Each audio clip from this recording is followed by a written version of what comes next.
What's up, Amazon sellers? Welcome back to the weekly show where we get funky on the mic like an old batch of collard greens, share some news, and answer your guys' questions. I'm Chris Grant, and to my right is my tergiversatory co-host, Chris Rasick. Now, for those of you who might be new here, our job is to try to make your life a little bit easier as an Amazon seller. Maybe you've got questions about some retail arbitrage. Perhaps you're looking to pull the trigger on some OA. Maybe you're diving into wholesale, or perhaps you've just got a quandary about Keepa. Well, we're here to help. In the meantime, we're going to share some stats, some news stories, and the occasional business maxim to help you be a better business owner. Chris, how's it going, man? It's going good. I was thinking about something, and I was thinking about maybe a tweet or something like that later. But where did all of the Amazon is saturated people go? That's a great question. The math, you'd think the math would be whining about Amazon being saturated in public, and then everything, I think a lot of people think the sentiment is, it's losing popularity. People are moving away from it, or it's dying down a little bit. There aren't as many gurus talking on social media, blah, blah, blah. So wouldn't that make the saturated people happy? Or did they just go right to arbitrage is dead or Amazon FBA is dead, which would seem to indicate to me, correct me if I'm wrong, but it would seem to indicate that maybe they were just haters all along. Yeah, I wonder if they went that direction or if they went the whole, Amazon's trying to screw every seller, every time they turn around. But you're right. There are a lot of people who have had negative views, and it has just changed. But because prices aren't going down quite as much, although I have some interesting data on that from today, which is interesting you bring it up. It is just interesting how things shift and how some people, they don't ever want to see the positive or the silver lining no matter what. Yeah. So they're just contrarians exist, no matter what. So, yeah. Speaking of that, in a Facebook group earlier today, a group of about 78,000 Amazon sellers, someone asked what I thought was an honest question. And it said, does it still make sense to take the OA challenge in today's Amazon landscape? Seemed to me it was just a seller trying to make the right move with their capital, which I completely respect. And honestly, that question kind of got me thinking a little bit harder than I thought it would. So I went on a little bit of a digging expedition. I went and started looking through a bunch of Facebook groups and through some old posts, and I read several dozen different threads kind of asking the similar question over the years. And I kind of wanted to know, I was like, does the OA challenge still help?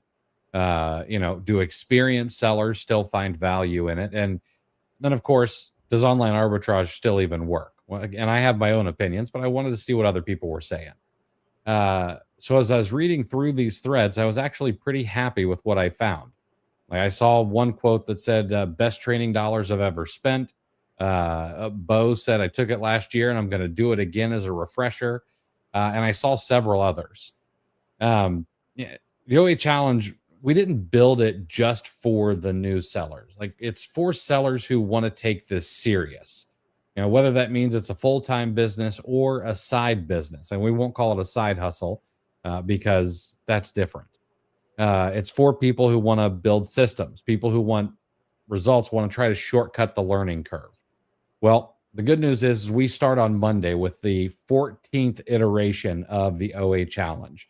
Starts on Monday at 6 p.m. That's July 14th. And it goes live for 14 days straight. We'll be doing daily sourcing walkthroughs. We're going to do Keepa mastery sessions. We're going to talk a fair amount about AI this time around, more than we did last time. We'll talk about reverse sourcing. We've got templates. We've got tools. We've got, systems that you can use. And then, of course, this time around, because it's something that's on everybody's lips, I've created what I call the brute force ungating system. And it's just going to be a video about how I went through and have gotten ungated in over 3,000 brands this year. Now, most of that was backloaded in the past, I'd say, month and a half or so. But going to walk through all of that and give a list of all the brands that I've been ungated in since January 1st. So, if you've ever wondered if you're doing OA right, or maybe you just want a better way to do it or think about it a little bit differently, would love to have you join us. Head over to the oachallenge.com. That's oachallenge.com.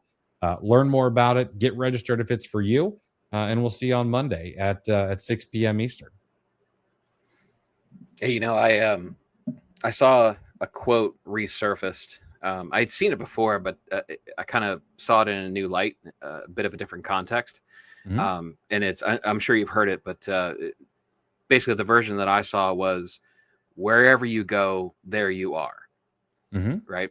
And never really looked at that through a business lens, you know.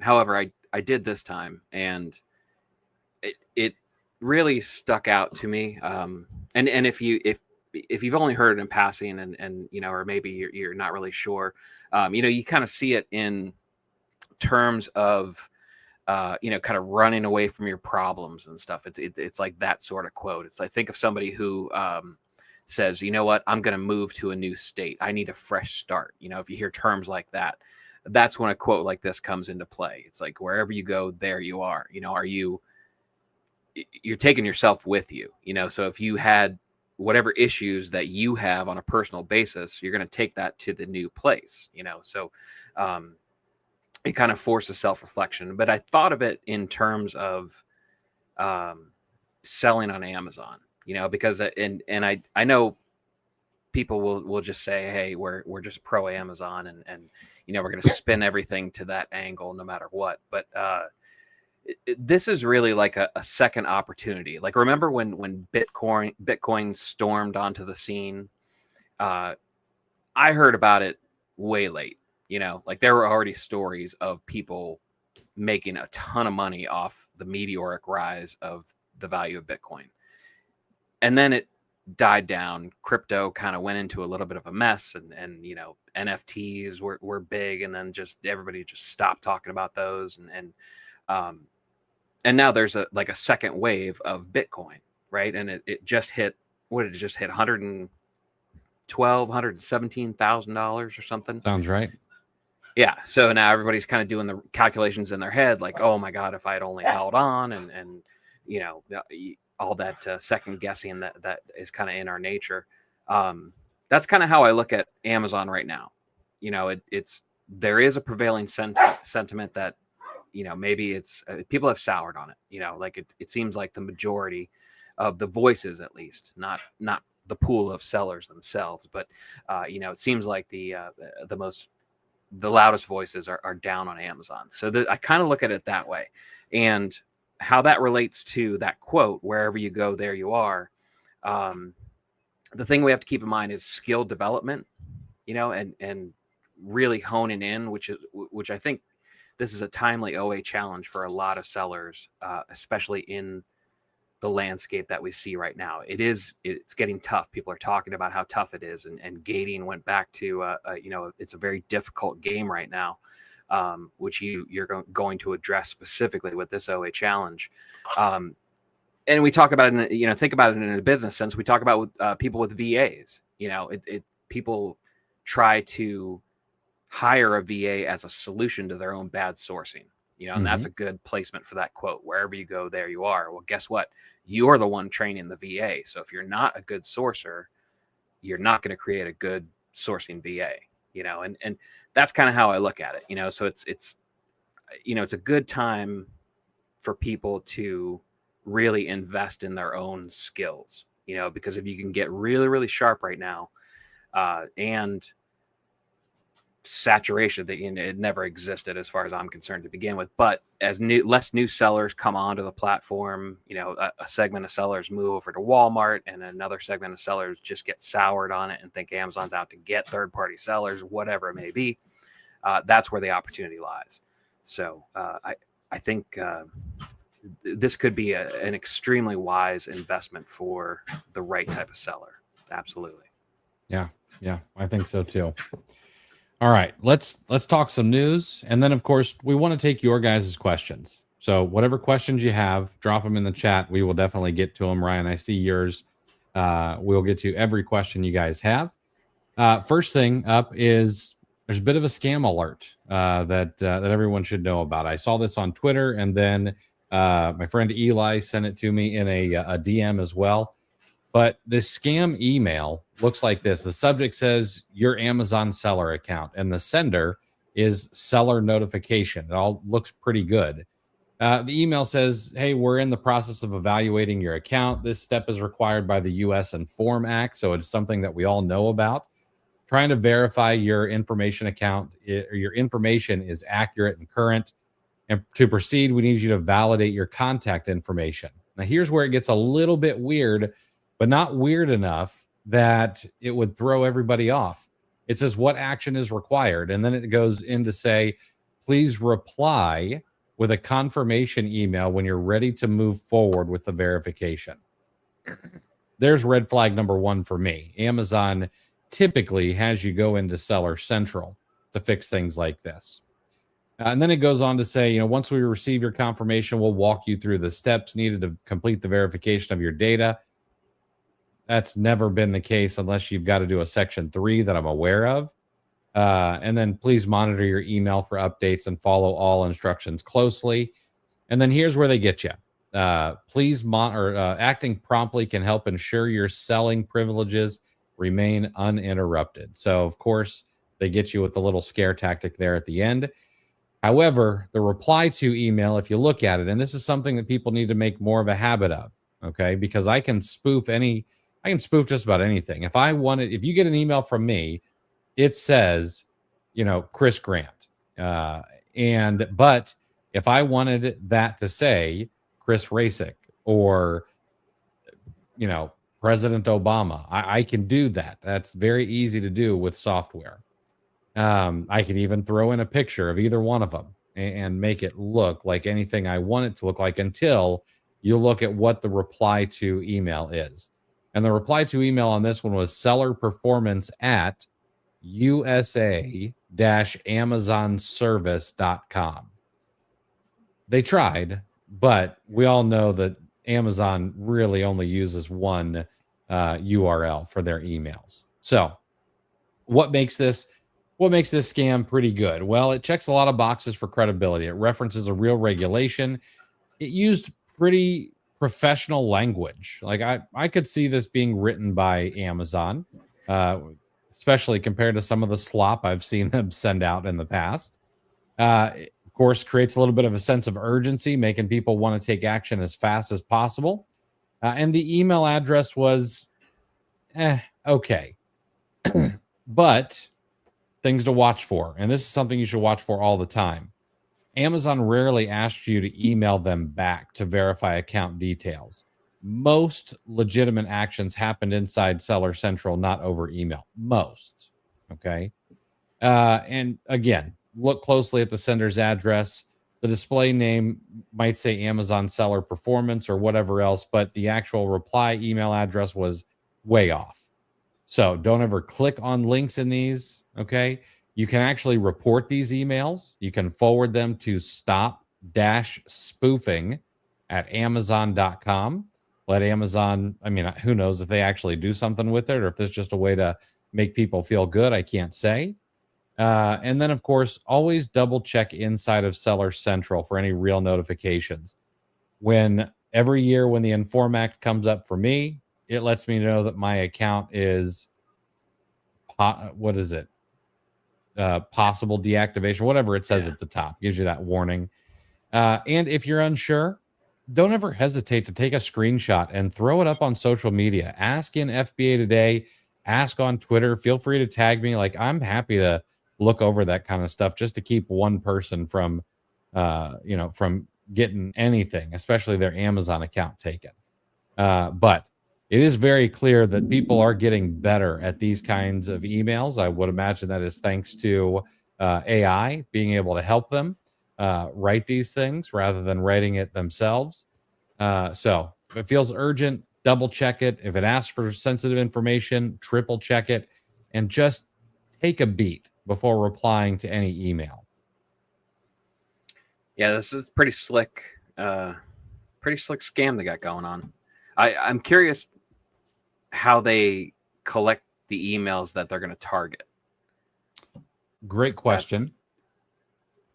Because that's a, I would imagine general list, whatever you can buy on dark web, black market, whatever the heck those things are called, wherever you would get something like that. I do wonder where, do they actually have identifiers like this is likely an e-commerce seller, or are they scrubbing public record for certain keywords? Curious about that. That is a good question. I just did a quick Google search on how to buy Amazon seller emails, and there are some posts out there that would probably allow me to buy seller emails. Yeah, you know what? Now that I said that out loud, I think I have messages in my Twitter DMs of people offering like, "Hey, I've got." It's pitched as, "Hey, I have a list of 1,000 e-commerce sellers, Amazon sellers, whatnot that might be interested in your services. You can buy the list." And so, yeah, maybe that's what they're repurposing. Yeah, or are they going into Facebook groups and then using tools to scrape? I know it's harder to get nowadays than it used to be, but you used to be able to scrape the emails of Facebook users. So I'm curious. I know of one legitimate source where I could actually go and buy this information. That's actually like a legitimate source. I've never done it because, well, you can't use them legally. So No. All right. Let's talk 2 Black Fridays. And of course, your questions, guys, make sure to drop them in the chat. We'll get to those. This is going to be one of my, this is always my favorite type of article. Adobe analysis shows consumers increased their online Prime Day spending almost 10% year over year during the first day of the sales extravaganza. All right. So U.S. retailers, now this is all retailers. It's not Amazon only. All right. So generated 7.9 billion in online spend on Tuesday, July 8th, the first day of the 4-day 2025 edition of Amazon Prime Day. This represents 9.9% growth year over year and is the biggest single day of e-commerce for U.S. retailers so far in 2025. The $7.9 billion figure also surpasses the $6.1 billion that Adobe recorded for U.S. retailers in online sales during Thanksgiving Day of 2024, which was the biggest Thanksgiving Day for e-commerce ever.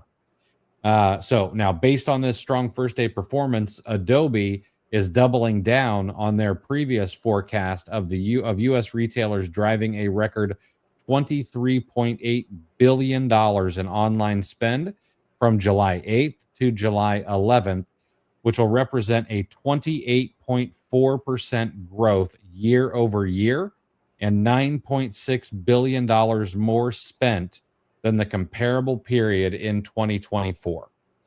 Like I said at the opening, this is equivalent to 2 Black Fridays, which drove a $10.8 billion in online spend during the 2024 holiday shopping season. And Adobe's findings, they are more positive than one of its competitors, Numerator. Numerator said that at 4 p.m. Eastern yesterday, the average order size was $58.37, which is down approximately 1.7% year over year. I sort of think that's kind of a rounding error more than anything else. And average household spend dropped 3.6% to roughly $106 from $110 the prior year. Again, I also think that could be a rounding error, and Could also be people holding off until maybe what they think are the best deals coming later on. Now, my favorite part, the stats. Okay. Um, and remember, okay, there's lies, there's damn lies, and there's statistics. So always take these with a bit of a grain of salt. Okay. But slightly more than half, or 50.2%, of July 8th US online sales came through a mobile device, contributing $4 billion in online spend. Top categories were appliances, which was up 135% compared to average daily sales in June 2025. Everybody buying a Ninja Creamy, I'm sure. Electronics were up 95%. Tools and home improvement were up 85%. Home and garden up 75%. Furniture up 55%. Apparel up 45%. And toys up 35%. Top products included kids apparel. That's up 305%. There goes our back to school shopping. Home security products is up 260%. I thought that was interesting. It seemed coming out of left field on that one. Refrigerators and freezers up 200%. Seeing a little bit of a home security products, refrigerators and freezers, kind of like we're prepping or something. Computers was up 180%. Also back to school. Vacuum cleaners up 175%. Headphones and speakers up 155%. Spend was up 190% for school supplies, things like backpacks, lunch boxes, and stationery, and up 105% for dorm essentials, twin full mattresses, microwaves, mini fridges, bedroom linens, those kind of things.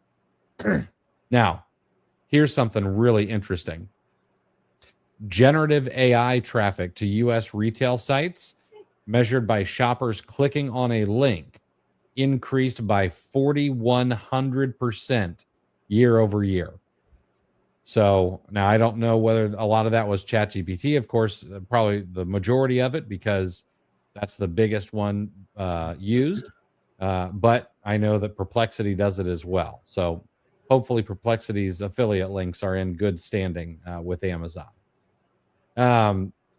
Here's another one. Buy now, pay later orders accounted for 6.4% of online orders and drove $613 million in revenue, which is up 13.6% year over year.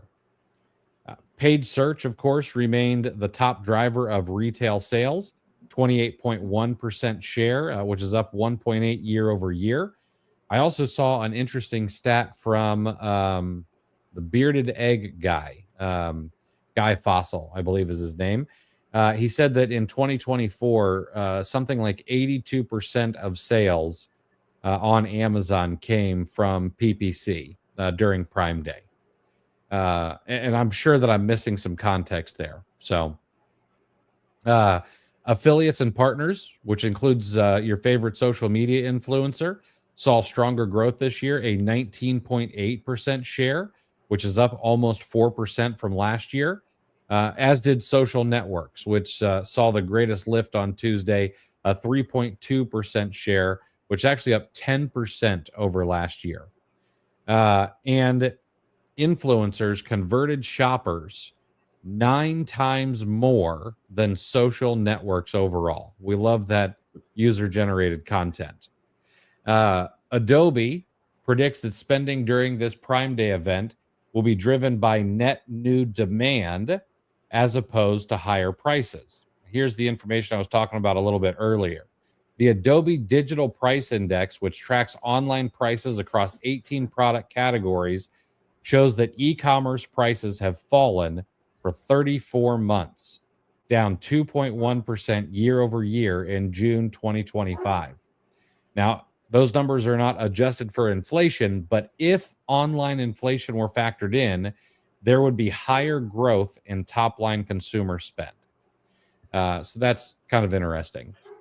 Now, despite all of this good news, Bloomberg, of course, came with the clickbait article saying how bad Amazon Prime or Amazon has got it. Okay. But when you click into the article, it's someone trying to be the canary in the coal mine, and I'm not really sure they did a great job. But Momentum Commerce, which manages online sales for 50 brands in a variety of product categories and price points, said its Amazon sales have plunged 41% on Tuesday when compared with the start of Prime Day last year. They said the prolonged event has encouraged shoppers to do more treasure hunting, according to John Shea, which is the CEO of Momentum. Consumers are browsing and loading up shopping carts, he says, but postponing pulling the trigger in case a better deal emerges.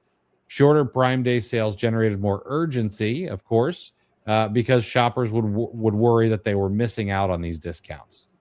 But he also went on to say that sales over the 4 days could still increase 9.1% compared with last year's 2-day event if more browsers make purchases in the final days.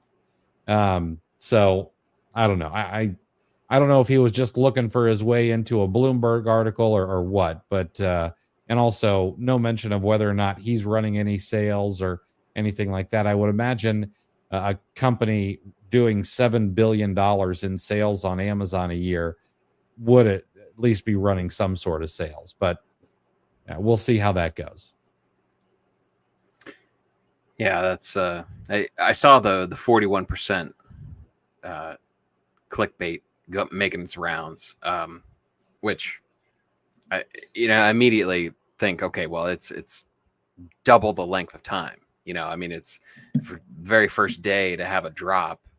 That's understandable. My question is, if the overall spend is slightly lower, yet you went through all those categories of significant increases. Those are really high numbers as far as like a percentage increase. I wonder which ones went down. Good question. Because that's a great question. There would almost have to be an equal, percentage drop in multiple categories. I'd be curious what those are. But yeah, this is it's pretty interesting. I totally get the hesitation on the consumer side since it is 4 days this year. Yeah. Yeah, that makes perfect sense. That's something I could see myself doing, in a line of thought that would cross my mind for sure. Yeah, so I'm curious. I'm curious once they actually like dive into the numbers, as far if they can actually pull out certain days. Is day 4 going to be huge, or do people start getting antsy on day 3? I'll be curious to see what that graph looks like across the 4 days. In addition to what the final numbers end up being. Yeah, me too. With as fast as Adobe got these numbers out, I would imagine we're going to be able to talk about this on Sunday again with a whole lot more information. And I'm fascinated to see where this goes and if this was a good play or not. It should be very interesting. All right. Guys, make sure to drop your questions. I see a few more in there. We'll definitely get to those here in just a moment. I don't know a whole lot about pop culture. I don't spend a whole lot of time watching the Kardashians or whoever whoever's hot right now. However, occasionally I do like to go and see what billionaires are up to. And that's what I did with this article. Bezos is reportedly considering $1 billion wedding gift for his new bride, Lauren Sanchez. It says Jeff may be eyeing media giant Condé Nast as a wedding gift for his new wife, Lauren Sanchez. This is according to rumors from the Daily Mail. So again, take it with a grain of salt. The $5 billion media house, which owns Vogue, GQ, and Vanity Fair, and The New Yorker, has reportedly been slimming down its business, fueling speculation of a sale. Sanchez, who is a former journalist, which I need to look into. Well, never mind. I'm not gonna say that. But she was featured in Vogue the day of her wedding. And there are some people inside the Condé Nast organization saying that Anna Wintour herself is actually helping orchestrate this deal, and maybe that's why Lauren made the cover. Now, of course, people on Bezos's team say it's all nonsense, but Bezos bought the Washington Post in the past, and he also has the cash. He actually just sold a metric ton of Amazon stock. Now, why does this matter? Well, one, I find it interesting, and it's also interesting timing because Anna Wintour, and if you don't know who Anna Wintour is, because you're not interested in fashion or couture or anything like that, Anna Wintour is an absolute shark in the business world. There's been a movie loosely based on her as a character called The Devil Wears Prada, and honestly, her biography is fantastic. She is a really interesting lady, but she also announced that she is retiring, so that makes this timing very interesting. Now, if Jeff were to grab Condé Nast, he would get control of some of the most culturally influential publications on the planet. GQ is it is a staple of high society, right? Now that could eventually impact how products are discovered. Is it the same as buying TikTok? No, that would probably be a much better buy. However, for a certain type of consumer, this would actually be a really great buy. And it made me think of Amazon did just have Saks come in to their store. So this would sort of make sense. Okay. And Vogue could start pushing Amazon links. And now you got a whole new fashion funnel. So I don't know. If this happens, I don't think it's necessarily the best idea because publishing seems to be a dying business. It is interesting. Yeah, he would gain access to some names that carry a lot of weight. But yeah, I am fascinated with his. I'm fascinated with his fascination with legacy media. The Washington Post purchase was questionable at the time. Newspapers are not hot right now. You'd have a tough time finding anybody bullish on that. And now to grab this, that would make him. Gosh, it would have to put him very close to the top as far as his portfolio, his media portfolio, right? Oh yeah. So, this is curious. But yeah, I could see it down the line in terms of Amazon. You could see the benefits of it. Kind of reinforces. Imagine the bargaining chip that becomes if he calls up, some sort of brand. If like Rode just sold for a few $billion or something like that. So if he tries to wine and dine, House Labs or one of these other up and coming beauty brands, it's a pretty big bargaining chip, right? Yeah, absolutely.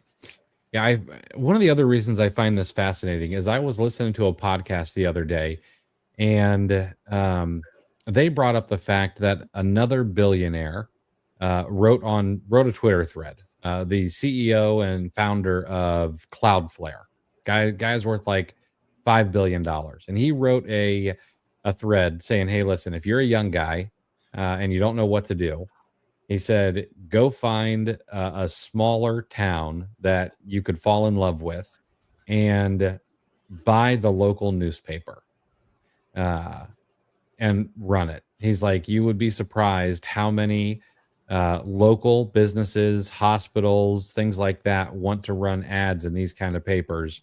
And he's like, "Sure, you could modernize it a little bit. You could do better with the, email outreach and, email newsletters and stuff like that." He's like, but he said he's very bullish on the local hometown newspaper. And he's like, "Are you going to get filthy, stinking rich? No."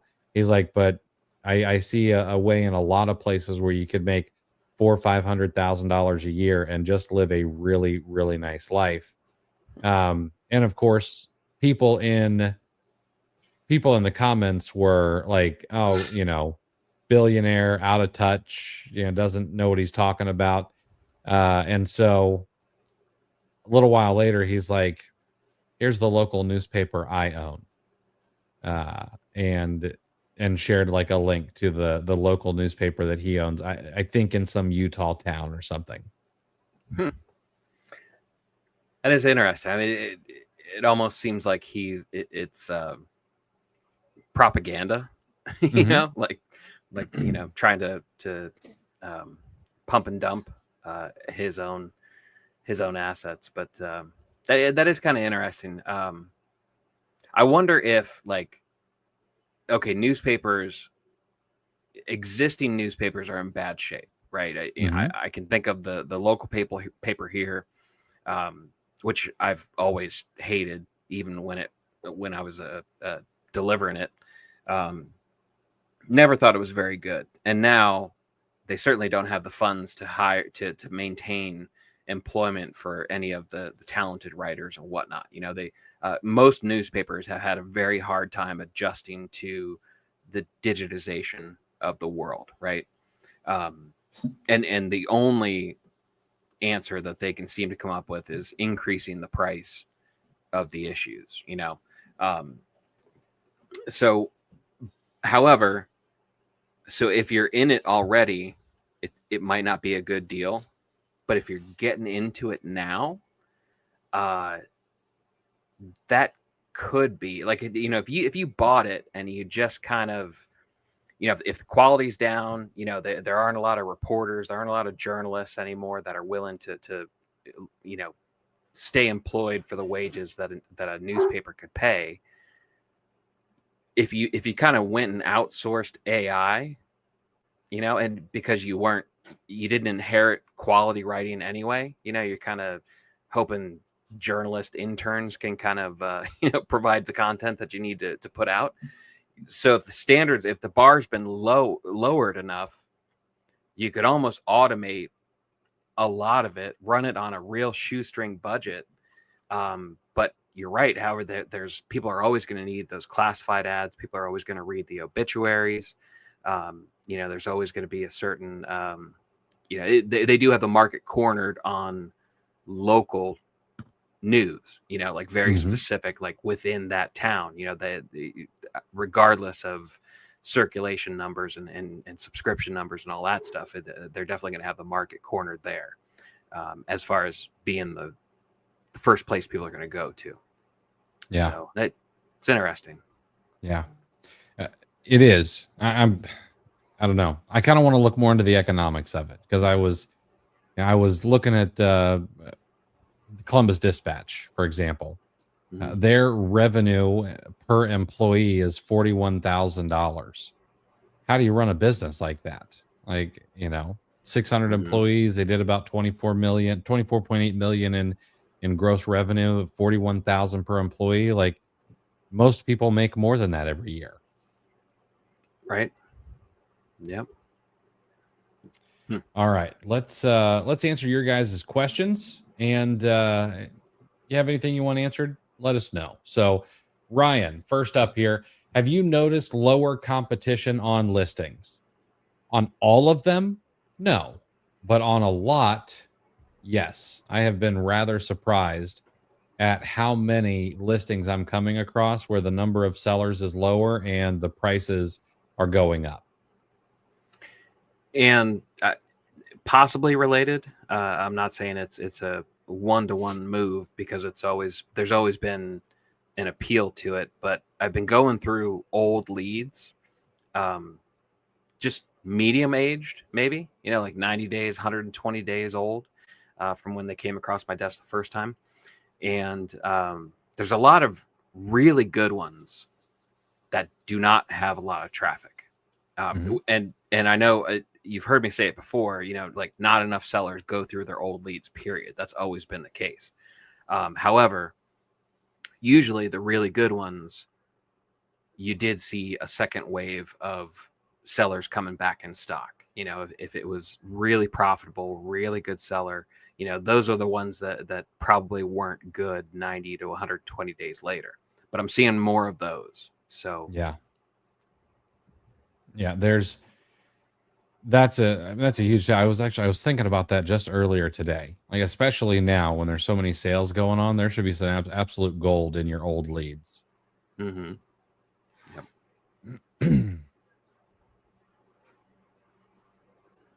Yep.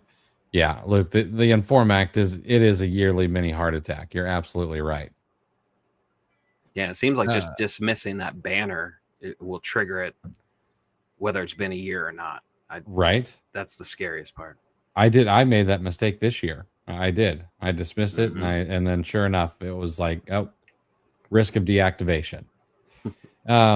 Big Jim, on the video you made to take advantage of Prime Days, I recognize Seller Amp and ASIN Gadget, but what is the third one? Is that part of SourceFlow? I think so. Yeah, I do think that SourceFlow is on my screen. Yes. Hey, Franklin, any idea on when is the peak period for back to school FBM? I'm starting to see sales on backpacks FBM at a competitive price, but I don't want to be sold out before the peak time.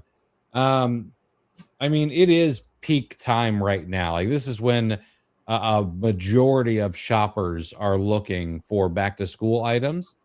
However, it is going to last through the end of July into August, into probably the middle of August before it really fizzles out. Because schools here in Florida start in the middle of August. Some other schools start right around the 1st of September. And yes, even though, the news and articles say that, oh, everyone's shopping earlier. Yeah, that's true. But there's a lot of people who are going to wait.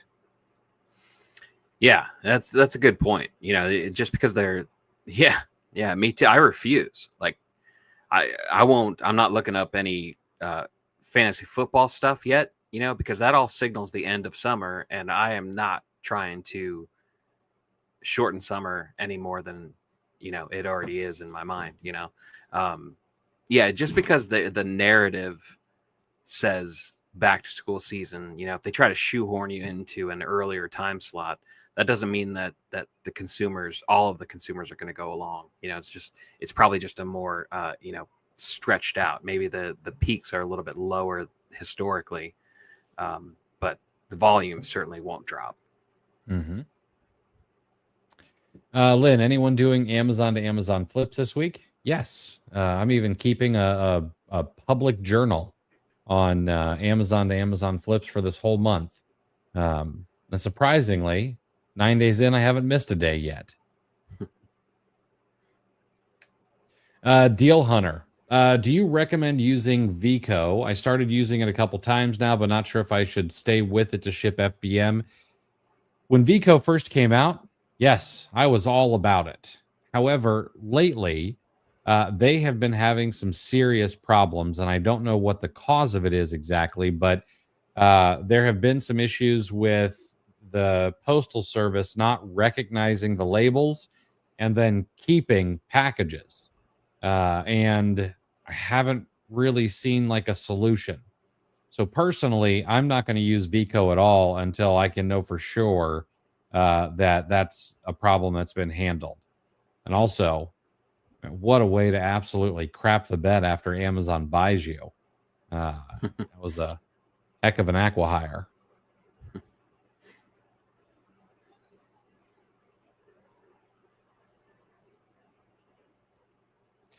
Can we sell new items brand new or used like new if the package is damaged?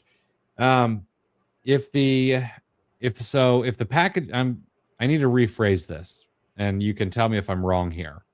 But you have a little bit of shelf wear on a package is what, or a product is what I'm guessing. Can you sell it in new condition, or does it need to be used like new?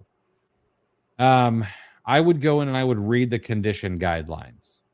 If there is a very little bit of shelfware on a product, I'm usually okay with it being sold as new. Okay. Because I think that within reason, the consumer is understanding.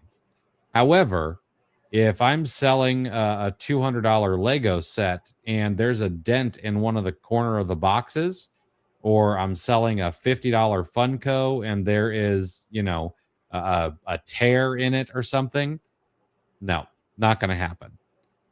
So this is not the best answer, but I think the right answer is we've got to use a little bit of what would I think if I got this, and expect that most consumers are going to be that way. Yep. Amir, we lost in our first. We're lost in our first Q3. Our wholesale plan for back to school backpacks failed, and we feel we missed the start of the season. Is the real play for seasonal brands actually RA, OA, and not wholesale? You've still got plenty of time for back to school. So now, I don't know what your like. Are you waiting on things to still be delivered? Is it still a month out? If it's still a month out, yeah, you're going to be playing some serious catch up. You know. Um, can you do seasonal wholesale? Yes, absolutely. However, you're typically ordering like 3 quarters ahead of time. And people who are ordering Halloween costumes don't sell Halloween costumes, by the way. But people who are ordering wholesale Halloween costumes are doing it in January. People who are ordering Christmas ornaments, they're doing it in February and March. So you got to have that pretty long leeway in time. Yeah, this feels like just a lesson in forecasting. Yeah. Not, it's not damnation of a certain process over another.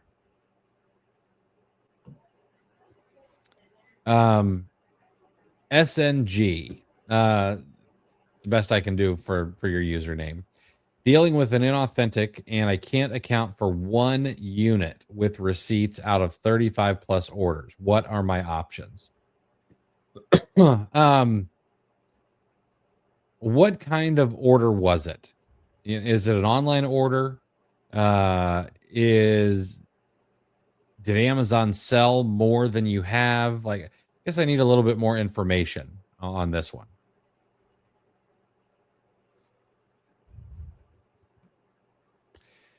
Yeah, Amir, you're probably not going to get a wholesale account with JanSport. You're going to want to go buy those from an off-price store and sell JanSport. That's what you'd want to do. Will there be a Q4 group this year? I'm not going to say yes, but I'm not going to say no either. I have to wait till about halfway through a quarter before we decide what goes on for the next quarter. Really, I'm surprised. Surprised you're not committing to that. I mean, if you ended up going with the Q3 group, it seems like Q4 seems like a natural transition. True. Yeah, I like to leave my options. I like to be very political. Just make sure that I can kind of go either way, especially this early in the quarter. All right, leave them wanting more information. I get it. Big Jim, regarding the what would I feel if I got this package? To be on the safe side, I'd probably channel a little Karen in the decision process. Yeah, I can understand that. We got to remember that Karens are a minority. They may yell the loudest, but they are a minority. Yeah, but sometimes they may cause enough damage to make your life miserable at the same time. That's absolutely. As I say on the show all the time, is we need to account for the final boss Karen sometimes. Here we go. Mr. Rasic, I bought one of your leads from your Monday night streams and it did really well. Just wanted to say thank you. Hey, that's fantastic. That's great to hear. It's funny. Those shows, I'm always wary You know, I think even in some shows I've made a disclaimer like, you know, you may not want to buy any of these actual products, you know, because it does have the potential to be seen by, you know, tens of thousands of people in that group, because we do it in FBA today. But it's kind of, you know, like I know what the numbers are. You know, there's not a whole lot of people live. I haven't looked at the replays, but yeah, some of this stuff, I'm sitting on some of this stuff too. Like maybe I'll, you know, because Facebook has that 30-day deletion rule Yep. now. So, you know, the shows 30 days ago are not going to be able to be seen. So it's going to put a limit on reach, you know, for these. So that there is some strategy, you know, if you're paying attention and you see something that you like. So, but that's great to hear, man. I'm Yeah. so happy. I will just say, to be quite frank, those Monday night streams are criminally underwatched. People get free sourcing for an hour, hour and a half. Um, those, I mean, those should have 50 people in there watching for the amount of people who complain how hard sourcing is. And you just giving it up every single week for free for now. That is it is a good thing that people should go watch. And yes, sorry, Deal Hunter, that is in the FBA Today Facebook group, is where Chris posts those every Monday night at 9 p.m. Yep. Yeah, and you're seeing. I share my screen in these things, right? So you're seeing some of the content that, you know, I use in my day to day. I mean, it's very much, I'm just thinking out loud, you know, and it's just, you're just watching me, my whole screen's available, and I'm just kind of opening stuff up, and I'm kind of talking, thinking out loud, what I like, what I don't like, why I'm passing, why I'm going to dig further. So yeah, it's definitely a look behind the curtain if anyone's interested in that. So, Mm-hmm. but it's fun too. We have a good time. All right. Here's an interesting question. So SNG, I really appreciate this question. So my 17-year-old son, who has been helping me since he was 12 and is now my number one OA buyer, wants to start his own lead list. How would you suggest he get started? So this is number one, fantastic. Yeah. Good on him.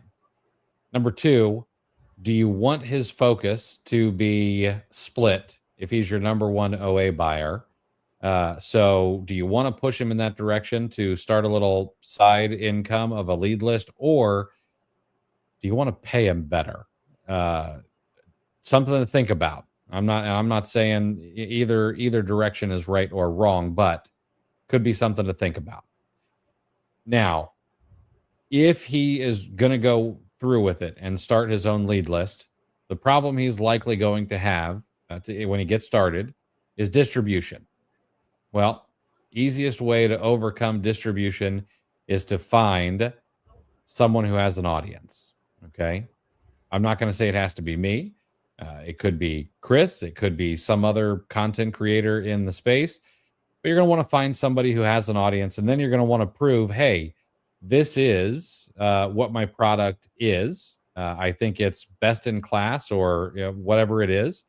Would you be willing to share this with your audience? And then it's very likely that you're going to have to pay them for that. Okay. Because it's their time. It's allowing your son to borrow their trust with their audience. And so it ends up being worth it in the long run. Okay. I'll tell you this. If your son will make me a few lead lists, I will pay him for them. And I'd be happy to go through and see what kind of quality it is and offer some feedback. And then we could talk a little bit farther about maybe me shooting an email out for him. And, I'd be happy to talk to him about how to set up a landing page and all of that stuff if he hasn't figured that out already. Like, he's 17, he's got access to ChatGPT and Replit and Bubble and all those other things. So I may just be an impediment more than anything.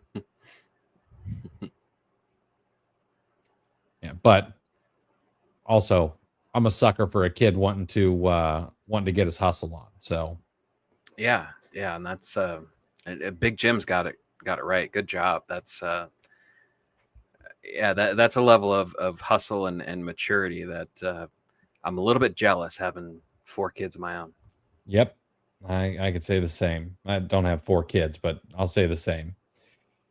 Uh, Candyman, is the OA challenge available for sellers outside of the US? Yes, we have had sellers go through the OA challenge from Canada, Mexico, Brazil, Puerto Rico, Israel, uh, Ukraine, Russia, a couple others Turkey, a lot of people from Turkey, couple from Asia, several from Australia. We've had people from all over the world take it.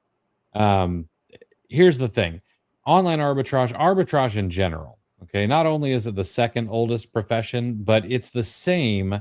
Like um, the underlying fundamentals are the same everywhere.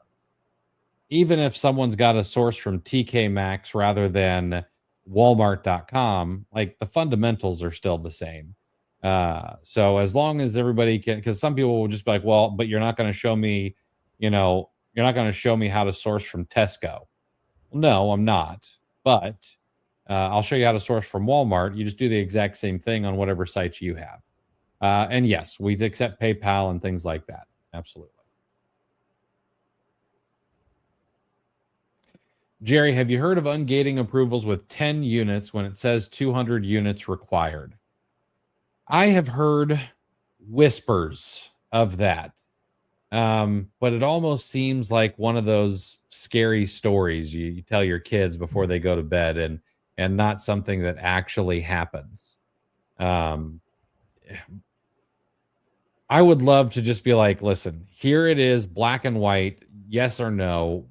The problem is that you're dealing with AI in a lot of cases when it comes to ungating. And then when a person actually goes and takes a look, like, do they say yes or no on something?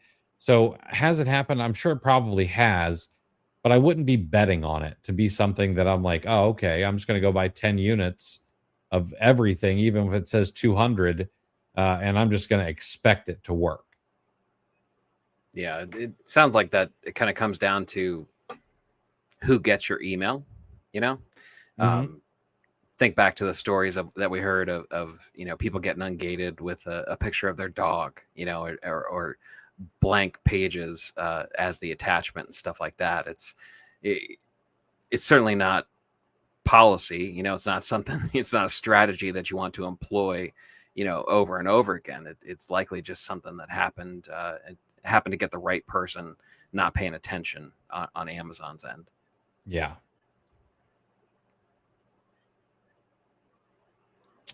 Amir, thanks so much for answering me. My next question is about software. Is there an inventory lab style software you recommend for managing both Amazon and Walmart, specifically for keeping inventory synced and handling the accounting all in one place? Using Link My Books with Zero for bookkeeping, but for a financial software, what do you advise? Zero is a financial software. So, like, you're doing the right thing there. When it comes to managing your inventory across multiple platforms, I don't have a I don't have a good answer for you there. I'm not sure what handles both platforms at this time because I just haven't went and looked. Deal Hunter, the dog picture was not a myth. There was a time. I know people got ungated. I'd say it was 12 to 18 months ago. Got ungated with a picture of their dog, got ungated with a picture of Barack Obama, got ungated with a blank piece of paper. There was a time when whoever was monitoring the inbox was just like, yeah, whatever. This will work out.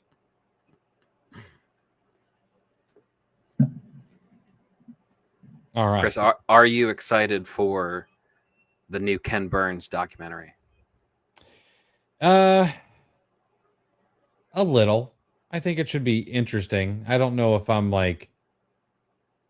certainly not I don't have the special popcorn bucket out or anything yet. No, interesting. I thought you'd be.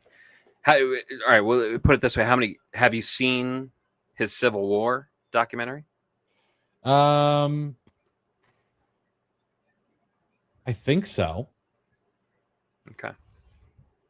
I'll have to go and double check. I sort of all the documentaries I've watched, other than one, seem to all blur together for me. I think I prefer audio more than I do video when it comes to documentary style things. Okay, that's fair. Yeah. I mean, unless we're talking The Last Dance, that was maybe top 10 for me.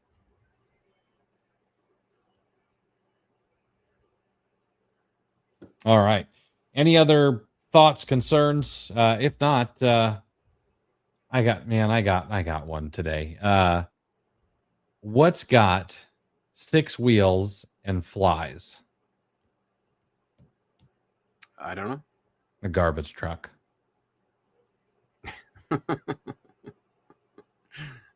Nice. I don't pity laugh. Don't. No, I didn't see that coming. That's All right. legit. That's a good one. I like it.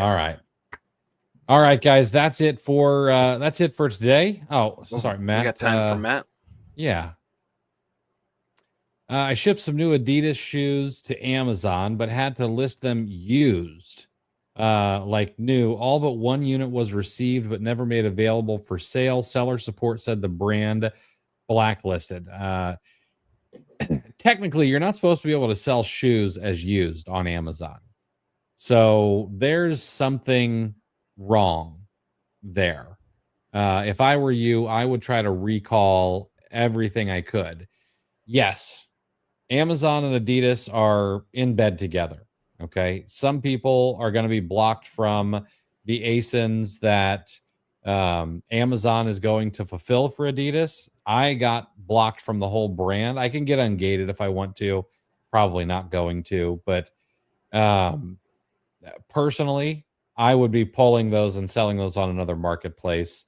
I'll need to go look it up, but clothing, shoes, jewelry, that's all stuff that's not supposed to be sold in used condition ever. So I'd also be worried if they're allowing it for some reason, which is likely a glitch, and it does sell, and some weirdo does try to buy a smelly shoe or what he thinks is a smelly shoe. Like, what happens when it sells? Is Amazon gonna be like, hey, you're selling used stuff? What's going on here? And try to throw the book at you. So, all right. That's it for today, everybody. We'll be back on Sunday at 5:30 p.m. We'll report on how Prime Day did, as long as those numbers are out, and of course, bring you a little bit more information. Hope you guys have a great rest of the week, a great rest of Prime Week, and we'll see you on Sunday.